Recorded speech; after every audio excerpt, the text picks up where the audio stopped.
কৃষ্ণ আপোনালোক সকলোলৈকে সেৱা আগবঢ়াইছোঁ, নিবেদিছোঁ। কৃষ্ণ, আজি আপোনালোকৰ ওচৰত মই বিশেষ মোক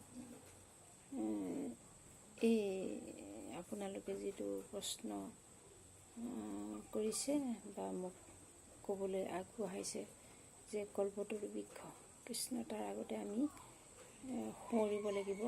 কৃষ্ণ, সকল নিগম কল্পতৰু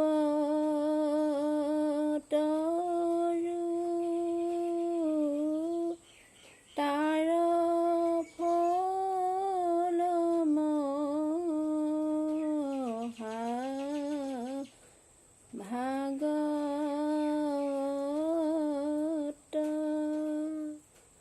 আকৌ কৈছে, শুনকচোন।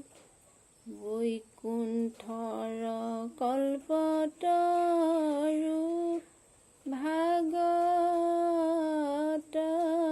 শাস্ত্ৰ, ইহাৰ উত্তম ফল হৰি নামে মাত্ৰ। কৃষ্ণ, সেয়াই। গতিকেলৈ আপোনালোকৰ লৈ মই প্ৰথমে সেৱা নিবেদিছোঁ। কৃষ্ণ, কল্পতৰু বৃক্ষ, আমি কেইগৰাকীমান আই বাপ আমি যদি গোট খাওঁ, তেতিয়া নামঘৰতে বা গুৰুগৃহতে বা এনে আমি ভকতসকল আমি একলগ হৈ আমি সদায় আলোচনা কৰোঁ যে কল্পতৰু বৃক্ষ মানেনো কি। কল্পতৰু বৃক্ষ হ'ল মানে স্বৰ্গৰ কল্পতৰু বৃক্ষ হ'ল পাৰিজাত ফুল, আৰু পৃথিৱীৰ কল্পতৰু বৃক্ষ হ'ল ভকত বা বৈষ্ণৱসকল। ভকতে ভাগৱত বুলি কয়। ইয়াতে ভকতে ভাগৱত শ্ৰৱণ কৰে, নামে পুৰুষক উদ্ধাৰ কৰে। কৃষ্ণ, এতিয়া কল্পতৰু বৃক্ষ বুলি বহুতে আকৌ ব্যাখ্যা কৰে যে ধৰ্ম হ'ল এজোপা বৃক্ষ, তপস্যা হ'ল তাৰ ছাল, আৰু পঞ্চতত্ব হ'ল সেই বৃক্ষজোপাৰ শিপা, আক ঐশ্বৰ্য হ'ল তাৰ ডাল, পুৰাণ শাস্ত্ৰৰ শ্লোকবিলাক হ'ল সেই বৃক্ষজোপাৰ পাত, আমাৰ গাত থকা সত ৰজ তম তিনিটা গুণ হ'ল তিনিপাহি ফুল।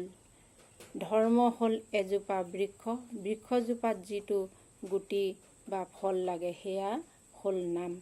সেয়া কাৰ নাম? সেয়া হ'ল নাৰায়ণৰ নাম। গুৰু, আমাৰ গুৰু নাৰায়ণৰ নাম। আৰু সেই বৃক্ষ যিটো ফল, অমৃতময় ফল গুটি লাগে, সেই গুটি আমি বাকলি নুগুচাইও খাব পাৰোঁ। কিন্তু আমি যিটো ফল, কলেই হওক, আমেই হওক, যিকোনো ফল, নাৰিকল হওক, আমি সেই ফলবোৰ আমি সৰ্বসাধাৰণতে বাকলি গুচাই খাওঁ।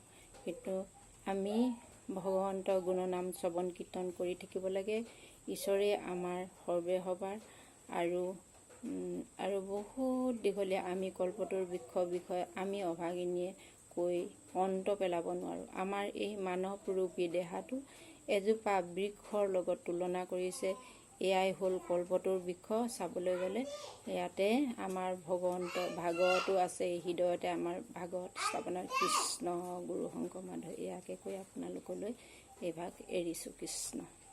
কোৱা, কি লাগিব? তাৰপিছত কি লাগিব?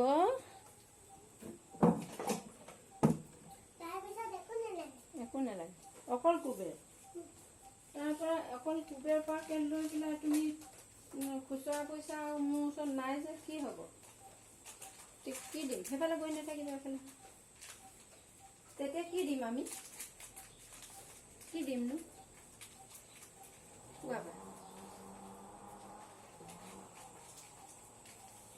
আৰু 5 টকা বিস্কুট এটা দিম। খুচুৰা পইচা আছে নাই মই চাওঁ দেই বা। কৃষ্ণ, খুচুৰা পইচা থাকিলে পাবা, নাথাকিলে নেপাবা। থাকিলে পাবা, নাথাকিলে নাই। খুচুৰা পইচা অৱশ্যে নাই। কি হ'ব? পইচাটো কোনে দিছিলে? এতিয়া যেতিয়া খুচুৰা হ'ব তেতিয়া দিলে হ'ব? নহ'লে খুচুৰা হৈ নাদিলে ক'ৰবাৰ পৰা আনিবা আৰু দি এতিয়া মোৰ ওচৰত এতিয়া 40 টকা খুচুৰা পইচা নাই। হ'ব কেনেকুৱা এটা দি কোনটো? এইটো এইটো হেৰিহে কফিহে।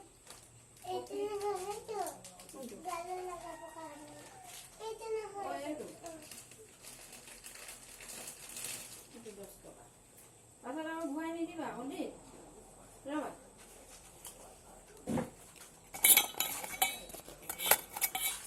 সেইটো 10 টকা, এইটো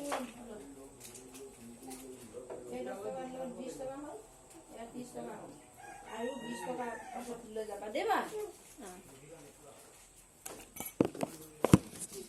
কৃষ্ণ, হে প্ৰভু, কোটি কোটি ঘূৰৰ অপৰাধন্তে কৰমিদৰা হয়, সেই হৰিমুখ অদাখাই নামানি ক্ষমি কৰ। হে প্ৰভু, ইয়াত মই এইখিনি কৰিবলৈ যাওঁতে অনেকখিনি ভুল কোটি অপৰাধ হ'ল। সৰ্বকোটি অপৰাধ মৰিখন কৰি প্ৰভু দুখানি অভয় চৰণ পংকজ ঠাই দিবা। কৃষ্ণ হৰি ৰাম কৃষ্ণ।